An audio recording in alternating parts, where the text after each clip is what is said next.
Welcome back, WNST, Towson, Baltimore, and Baltimore Positive. Big shout out to all of our friends allowing us to have these wise conversations that we have. Make sure you're getting out to Wise Markets. Get a little barbecue. I had Tim on this week, a Patapsco guy, no less, showing me how to barbecue. So we're going to rub our meats up right, get some seafood, get some rockfish. Certainly working the crab cake and the Maryland and the local crab cake. Going to start the tour of Fadley's this week with John Sarbanes as well as Damian Nancy. We're going to talk about the history of the crab cake in the Bay. I'm going to be beginning that tour. I'm going over to Costas for their 50th anniversary and honoring them. So two of the premier crab cakes. They can both be shipped to you. If you're in the mood for one, get in the car, come down and pick them up, go out to Costas, get some crabs like I did last week. 'Tis the season for crab cake chatter. Luke Jones joins us now. I'm wearing my Chicken Palooza shirt. I feel celebratory. I've got my celebratory Ravens picture. Now, Luke, this picture I literally took this the minute all the bombs went off inside when you were the only one in the stadium, you and the Chiefs and the Ravens, right? So this was last year from my condo. Literally, this is where I live. So I took this picture. And the only reason it exists is I've never seen the bombs go off in the stadium other than maybe the Jay-Z concert because I wasn't at the Jay-Z concert. But I mean, I'm always inside of it. So this was a celebratory thing. I must admit that when the Raiders thing leaked early in the morning, I was a little like, is that real? Is that good? Is that bad?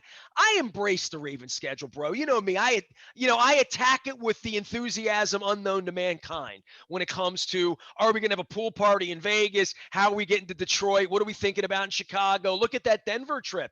Look at the bye week on Halloween. How are you, man? A big Wednesday night for those of us who love football and love, people in our lives with weddings, bar mitzvahs, plans, parties, all of that kind of stuff for the fall. I think I'm going to go to a football game this year, Luke. Yeah, that sounds good. And I think it really is the latter, at least for me. I mean, we know the opponents. We know all of the opponents or most of the opponents other than three now, two or three, if you're counting the 17th game.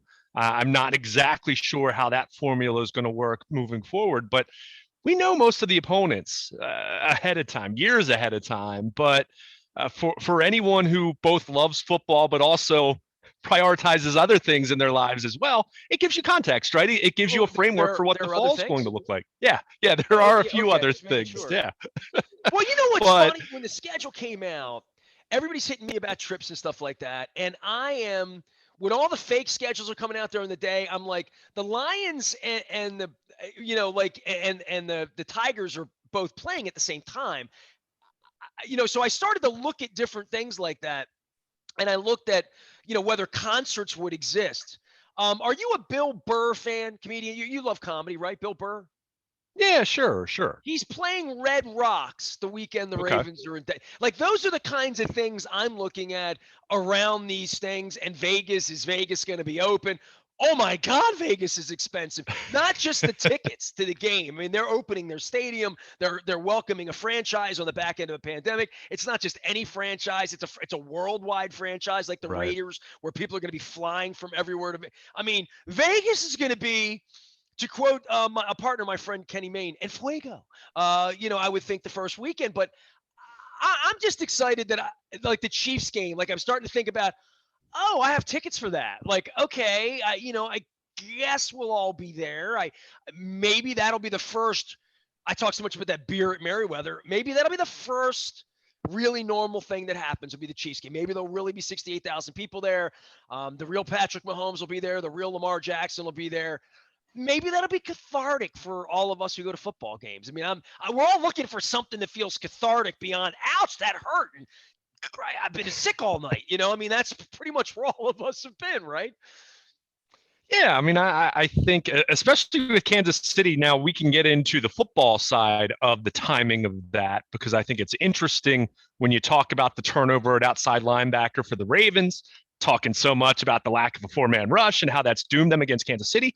On the flip side, the Chiefs, brand new, almost brand spanking new offensive line. When you look at the turnover there, and look out. Yeah, sure. So some gelling that needs to go on there with both sides, but there is something cathartic about the fact that last year, week 3, Monday night game in Baltimore, a rare Monday night home game that we've talked about, as much as I haven't viewed that as big a deal as some people, because Monday night football is not the marquee game anymore the way that it was 30 years ago.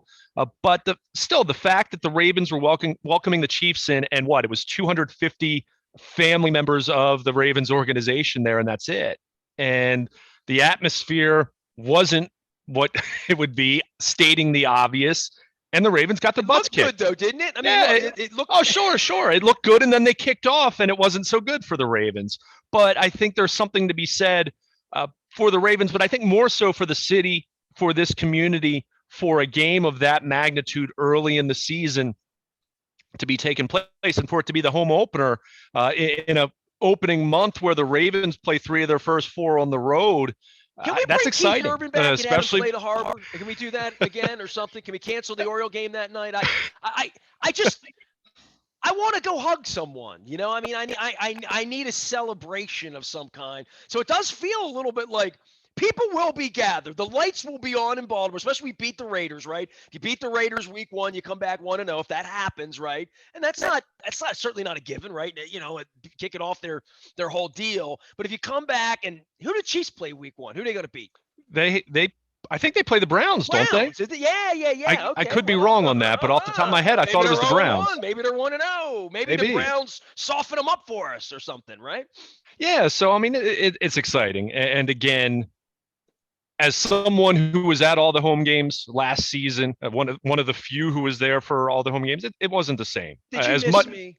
Did you miss me? Well, you and 71,000 other friends. You missed me there in the fourth quarter, pestering you when you're trying to get alignments and figure out who's on the field. You missed But I just think when it's all done and I'm dead and gone, and you write the book, and you're Oprah and it's all over, you'll say, "God, he drove me nuts in the fourth quarter of home game." I mean, it was so much better during the plague. I saw the game better, without him eating nachos next to me in the fourth quarter, and not even a little. I mean, it really like Section 513. As much as you and I reflected on 2020 and how the football season, outbreak game aside, still felt pretty normal from a TV presentation standpoint, from a gameplay standpoint. When you were in the stadium, and you can attest to this, having gone to Houston, it was the spookiest thing I've ever been in. It was like a horror movie. Well, I mean, what it felt like was being on the backfield in Owings Mills in October, when they're just going through a Wednesday practice and there's no fanfare or anything like that. It was like that. Except when it's empty for the purple, white, and and all of that, and even the press box. But we're in shorts. There's nobody around. There's no attendance.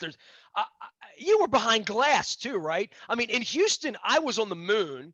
Yeah. At the Redskins game, I'm in the corner, and you're behind home plate essentially in a football stage. Weird. And Dan Snyder, by the way, nice job, John Moog. You owe me lobster or Korean barbecue or something. We went through that privately. I'll get back onto the air now. But the Philadelphia game, that was even the weirder part, where there were like a handful of fans. And I felt sorry for the fans. It felt like they were like sort of weird, high-cost accessories, and they couldn't have been all that much fun to be looking around and not have anybody to high-five. Meanwhile, I'm behind glass. I don't know what it was like out in the bowl. That's one of the weird things I never did. I mean, you're doing more of that with Oriole baseball last year, right, with the mask on and all that, the crack of the bat and the emptiness and all of that. It feels like maybe like that White Sox game when the tanks were circling the stadium and they shouldn't have played. Maybe it's an ancient memory now. Like maybe we'll never, maybe it's over in that way, right? We're all trying to find that. Oh, we certainly hope so. And I can tell you, having covered Orioles games this year, where it's not 46,000, of course, but there are at least several thousand people there. Does it feel like a ball game, or does it feel like spring training? I was talking with some media members probably during the first homestand about this. The difference between, and I've covered plenty of Orioles games where it's been low attendance. So, I mean, let's call a spade a spade. But I'm talking specifically when non-pandemic times. You're the guy at 1:13 a.m. in the 8th inning after a 2.5-hour rain delay. I mean, you've been there for that. Sure, but the difference between no fans in the ballpark and having a few thousand at least is That is so much different than even trying to compare 8,000 in the ballpark compared to 40,000. And I think the difference from going from none to at least a few thousand, it's bigger. Like it makes that much of a difference compared to just be sitting there in silence. Yeah, when there's 45,000 there is a much more audible buzz. And of course, it gets loud for the big moments, Delman Young's double, etc. But just in those experiences, having even just a few thousand fans, boy, it makes a difference. And I would even say, I mean, the one game where the Ravens had that, which was against Pittsburgh last year, Lamar Jackson pick six aside, much more of an atmosphere. And the players talked about that a lot compared to the other home games that had either just some family members or no one. So it's going to make a big difference. And all signs at this point trending, moving toward, having a full stadium. And of course, no one can tell the future with 100% certainty, but it looks like we're moving in that direction as we're hearing, more and more restrictions being lifted here in the coming days and weeks. But it's exciting to think about that. And then, you're talking about a football team that has won 25 games the last 2 years and should be right there with Kansas City, Buffalo, whoever else you want to throw in that conversation. Cleveland, Miami, we'll see about Tua's development as a quarterback. I think the Chargers are interesting with Justin Herbert, with the year he had as a rookie, considering the limitations with the pandemic and what that meant for player development. I think you look at the schedule. I mean, one thing we haven't talked a whole lot about, but when you see it laid out, it's a tough schedule. I think the saving grace for the Ravens is that most of the tough games are at home, not counting trips to Pittsburgh and Cleveland, of course. And as I mentioned, Miami could be a tricky trip for a Thursday night game. But, you look at this strictly going off of last year's winning percentage, Ravens have the second most difficult schedule in the league. Now, that's not the only measure you go off of. And, if you look at some, analytics sites like Warren Sharp, where they kind of look at projecting what teams are going to look like in 2021, he had the Ravens, I think, as the 10th most difficult schedule. But point is, it is going to be a challenge when you look at what they're going to be dealing with early on in the season. Yeah, those 3 road games aren't intimidating type trips, but it's still 3 out of the first 4 on the road, and you're playing Kansas City at home. So you need to come out of that first quarter of the schedule, come out of the gate strong, because you don't want to be in a position where you're 2-2 or and then going into kind of getting into the meat of the schedule. So if you get through it's that a strange schedule, like the it more really you is. it's really like, I have it up for everybody watching out on our Right. YouTube, just to look down and see that blob, from October 11th through November 11th, where they don't leave. You know what I mean? Yeah. And that feels like one of those stretches where you look at those 4 games and say, man, if you could win your home games, you know what I mean? Even if you lose the Chiefs game early on, the road games are always difficult for me, but I think road and Lamar is different because of the way they play. It feels differently. I'm actually doing something this week, Luke, and it'll be on the air next week. University of Delaware Magazine is doing a big piece on Joe Flacco. Okay. And they've reached to me, and they're going to talk to Joe eventually, but they reached to me because they've seen all these videos of you and me out on the internet with Joe, and they see how comfortable we were with Joe. Mm-hmm. And Joe didn't sit down with anybody like that here, right? And for hours, literally, with Joe, right? Before Jen got sick, after Super Bowl, he's sort of this pimply faced kid. It's crazy to look back at these videos from him in Dallas in 2008 and 9. So I'm doing that, and when I saw the schedules during the Flacco era, it was always like, man, we don't run the ball on the road. We don't play well. Like everything about the road was different.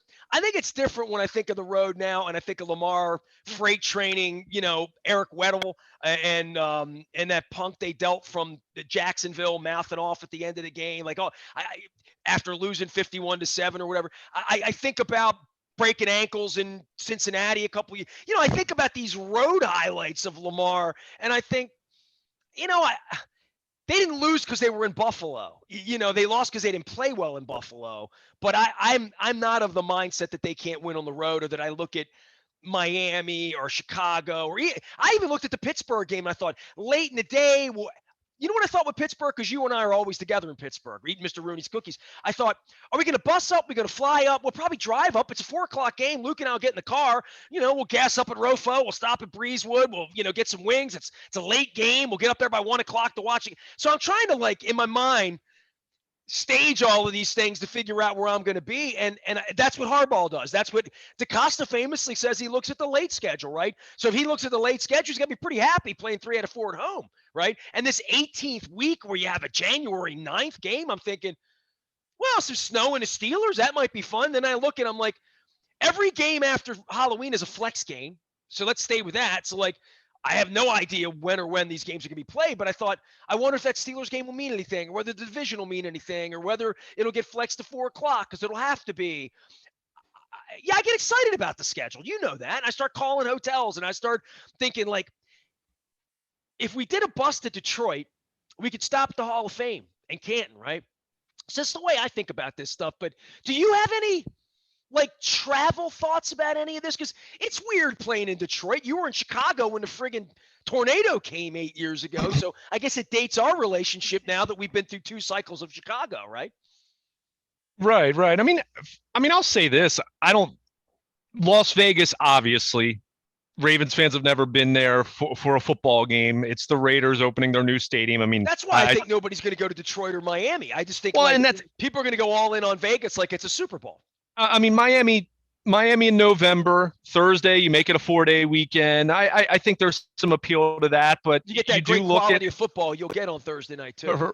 Well, but at the same time, this is a different Miami team than the Ravens saw 2 years ago. I mean, again, does Tua take a meaningful step forward? If he does, that roster's really young and really, really talented. So I think you could, if there's a team in the AFC that could take that Buffalo-like jump that the Bills did last year, it could be Miami. It could be the Chargers, when you look at how those teams are kind of configured. But, you look at the road schedule. This is what I was saying a little bit earlier in our conversation. The tough games on this schedule, most of them take place at home. I mean, and that's where you hope that pays off for the Ravens. Although, to your point, the Ravens have lost 3 road games over the last 2 years. Last year, what did home road mean? It's tough to say. But the point is, the Ravens have played well on the road. They lost 1 road game 2 years ago. So it really does speak to how good they are. Their style of play seeming to travel well when you run the ball and you play good defense. That's going to play against most teams on the road. So, that's but looking at the road schedule, I'm not all that lathered up about Detroit. As much as anything, the Lions are god awful. I mean, even for their standards, they're probably going to be really, really bad. That's the winnable road. That's where you look at this and say, you get some momentum before these home games, you could be 7-1. And I don't want to talk trash like that, but and if you're that, then you're on pace to do the things you want to do. Stub your toe against the Raiders, come home, lose to the Chiefs again. Whoa. All of a sudden, Detroit and Denver are road games that you're just trying to get level set. So that's another way of looking at this thing. Is that Raiders game is the trap game, right? It's the last game all weekend. You wait, you watch. Thursday night feels like a month ago after they kick off and Brady does his whole thing and Jerry comes in and all. You just be careful with that Raiders game. To me, win that game and you set yourself into a different place, because you better not lose to the Lions. You probably better not lose to the Broncos, right? Sure. And just if you do go to Las Vegas Monday night, and look, they're going to be lathered up. I mean, they did not have any fans in that stadium last year. I mean, Davis, $500 to get in. The Davis family was very adamant about, even if they had local regulations that would have allowed for some fans, they didn't want to have a partial capacity. They wanted a full house, and by all signs, pointing to them having that, it's going to be a great atmosphere for them.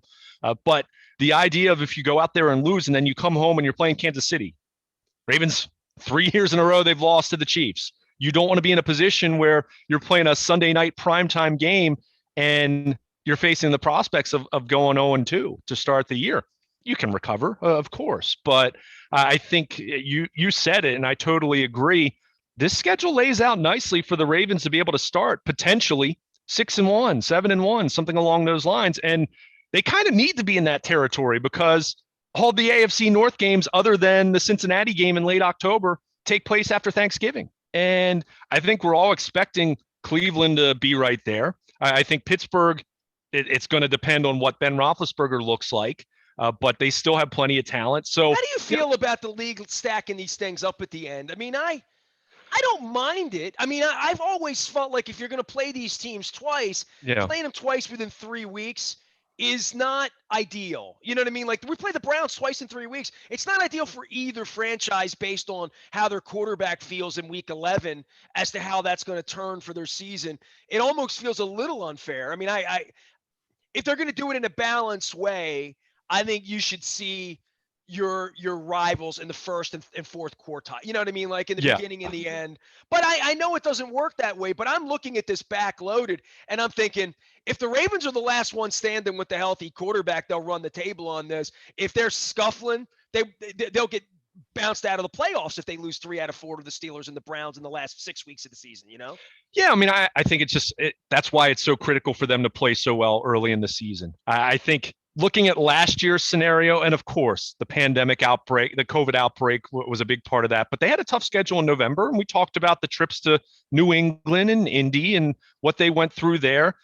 But we know those last 5 games, with the exception of the Cleveland road game, which was, of course, the classic Monday night game with Lamar coming out of the locker room, that was a pretty advantageous month of December for them last year. Let's call a spade a spade. And I know Eric DeCosta recently was talking about that as when you look at the schedule, you look at December and you look at the Ravens. And I agree with you about the divisional aspect of that. I don't love playing that many divisional games in a very short period of time. I think the whole situation where you're playing the Browns twice in 3 weeks, that's weird on the Ravens side. And then, oh yeah, you have a trip to Pittsburgh sandwiched between those 2 games. But how about the Browns? They play the Ravens, they have their bye week, and then they play the Ravens again. That's the first time that's happened in the NFL since 1991. I saw statistics. So it is a very strange schedule in that way. But I guess for me, health is always of the utmost importance. We don't need to belabor that point, but I think when you are talking about 5 of your 6 division games taking place after Thanksgiving, that late season health is going to be even more important because those games are going to be really important. Because as much as I am very high on the Ravens, and if you're asking me who's going to win the division, I'm picking the Ravens at this point in time. I like Cleveland a lot still, and I think they did a lot to revamp their defense, which was their Achilles heel last year. As much as I'm not as high on Pittsburgh, I'm certainly not writing them off. I've seen that movie before as well. So the point is, you want to be healthy and have your players available in December because, boy, all these AFC North games taking place at that point in time, it's going to make this division feel a little more wide open than maybe it's felt over the last couple of years, where you look at how Pittsburgh started last year. When you look at how the Ravens played 2 years ago, of course, the AFC North was all but decided, all but determined by, dare I say, Thanksgiving, somewhere around there. That's not going to be the case this year, I don't think. So it really does speak to how much more important health is going to be. And then you come back to the idea of 17 games rather than 16, one more week of potential injury attrition that we knew the league was going to go to 17 games. I'm guessing at some point, it might take another 10 years. They'll go to 18 because the owners will want that to happen. And the players union probably won't fight it, for various reasons. But it is, you do look at that final 6-7 weeks. Look at it starting with Miami and you go down the list. Miami didn't make the playoffs last year, but they had a record that was deserving of a playoff spot. Well, they're 10-6. The Bears, they made it at 8-8. We'll see what their quarterback situation looks like by then. But then you go Cleveland, at Pittsburgh, at Cleveland, Green Bay, assuming Aaron Rodgers is still a Packer by then, which we'll see how that plays out in the coming weeks. At Cincinnati, which, okay, no big sweat there, although that's a young team. Maybe they're playing much better football late in the season if they figure out a way to protect Joe Burrow. And then you finish the year against the Rams, who feel that Matthew Stafford's the missing piece for a championship caliber roster. And then who knows what happens with Pittsburgh. And that game could get flexed to Saturday. That game could get flexed to Sunday night. I think there's 3 flex possibilities that final weekend. So that was one thing I thought was strange, though. Kind of bringing it back to kind of some big picture ideas with this schedule. How about the fact, second time in 3 years, Ravens Steelers, neither game scheduled for prime time, and prior to the last 3 years where that's happened twice, you had to go back to 2006 for that to happen. It's like the Redskins Cowboys too. It's I feel like it's not becomes interesting because of Willis Reed last year, right? No question. I think Browns, and even though they're not on the schedule right now, Ravens Titans feels hotter right now. I mean, especially if those teams happen to run into each other in the postseason. But it is interesting to kind of look at Ravens Steelers, and look, you just said it. Comparing it to Washington Dallas, it's a legacy rivalry at this point. I mean, when you have a rivalry that's burned that hot for 2 decades, it's going to last. It's going to endure. They're division rivals. And I think it hasn't been helped by the fact that Ben Roethlisberger and Lamar have only faced off once, when you consider Roethlisberger being hurt 2 years ago and Lamar not playing in the second meeting last year because of COVID. It does feel like that rivalry, it's not one of the red hot rivalries in the NFL anymore. And who knows? Maybe Juju Smith-Schuster spurring the Ravens to re-sign with Pittsburgh, and maybe Alejandro Villanueva leaving Pittsburgh to sign with the Ravens, and he was throwing some shade on Juju last week. Maybe that pumps up the rivalry a little bit more, gets a little more juice into it. But it is definitely strange to look at 5 primetime games, and none of them are against the Steelers. If that doesn't tell you, one, Lamar Jackson, for all of his vocal critics, has a lot of fans around the league. Let's just state the obvious there. And 2, Luke, I saw them selling Lamar Jackson jerseys out in front of the LA Memorial Coliseum, and they weren't Ravens fans buying them. They were people in LA who like football, who like Lamar. And like the way the Ravens play, and they probably liked Ray Lewis too. You know what I mean? And we win a lot around here, and purple's a better color than green or orange, or you know what I mean? So this is the growth place for the franchise in Lamar. But to your point, go out, stub your toe, walk out of the playoffs week 1 again. At some point, it's got to manifest itself into getting back to LA to win a Super Bowl. No question about it. But the fact that 5 primetime games, none of them against the Steelers, it speaks to Lamar being the star that he is. And it's different. It's one thing when you're talking about Ray Lewis or Ed Reed, who are Hall of Famers, of course. You're talking about the 2 greatest players in franchise history, along with Jonathan Ogden. But none of those positions are the quarterback position. So when you have a star, and apologies to Joe Flacco, who, hey, he was a Super Bowl MVP. That's something Lamar Jackson has not done to this point in his career. But when you have a star MVP caliber quarterback, that is going to resonate, and that's going to put you on the short list of teams that are going to get the maximum number of primetime games. So it is interesting to see that, and I think it does reflect the amount of respect Lamar does get, even though his biggest critics are vocal. And it really speaks to the Ravens having won 25 games over the last 2 years. But to your point, now's the time to take the next step for them to play deeper into January. And I think this schedule is certainly challenging, especially the home stretch of it, where you get down to the last 6 or 7 weeks. You're playing all these division games and teams that were in the postseason last year. But I think as it lays out, the Ravens can really lay the groundwork with a good start to put themselves in position to not just make the playoffs with a 7-team playoff field, which we saw clearly makes a path to January a little bit easier, but also to put themselves in position to win this division. Because again, you look at that early schedule. Yes, I understand 3 out of 4 on the road, and I'm not being disparaging of that, but at Las Vegas, at Detroit, at Denver, we're not talking about juggernauts here. We're talking about teams that are in transition. I mean, the Raiders, okay, they're all right. Detroit is completely rebuilding at this point, and we'll see what happens with Jared Goff there. And Denver, well, I like other aspects of their roster until they have a quarterback. And who knows, maybe, there have been some Aaron Rodgers to Denver rumors at various points. I look at both of them on the schedule. I'm like, where's Aaron Rodgers going to be this year? Yeah. Well, that's the thing. Is he coming to Baltimore in December, or will he be playing for somebody else and totally changing the dynamic in the same way that Tom Brady going to Tampa? Look at the Buccaneers under Jameis Winston. Everyone saw they had a talented roster, but when your quarterback's throwing 30 interceptions, well, there you go. You're in a position where you're not going to win enough. you're not going to win nearly enough. But you get a quarterback, it changes everything. So it's going to be interesting in that way. But yeah, I was thinking back to 2 years ago. Remember, a symmetric, balanced away, home, all the way through 16 games.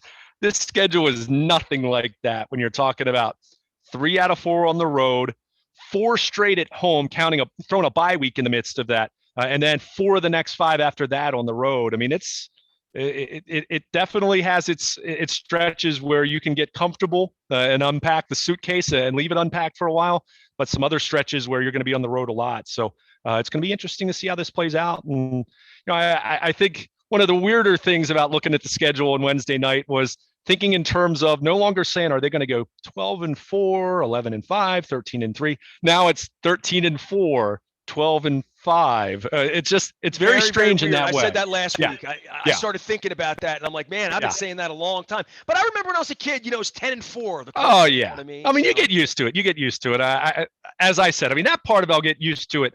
But I do think of. But you get used to 142 baseball games too. Wait till that happens. Right. But there is a part of me though that looks at injury attrition though, and we can remember years. Even years where the Ravens had great seasons. Think of Harbaugh's first season. They get to the AFC Championship, but go back and look at the injuries that team. Some of these teams dealt with at various times, and guys they lost for the season or guys you lose in December. You're adding another week to that now. You're finishing the regular season on January 9th. That's. You really think about that. What are these? What is the state of these various rosters going to be? I think that's going to be an interesting question, and that's why I said that's such a fascinating variable to weigh when you're looking at how the AFC North plays out. It's one thing to play Pittsburgh in September when theoretically both teams are healthy, although Pittsburgh lost Big Ben 2 years ago. Week 2, week 3, whatever it was. But for the most part, you're healthy in September and October. So.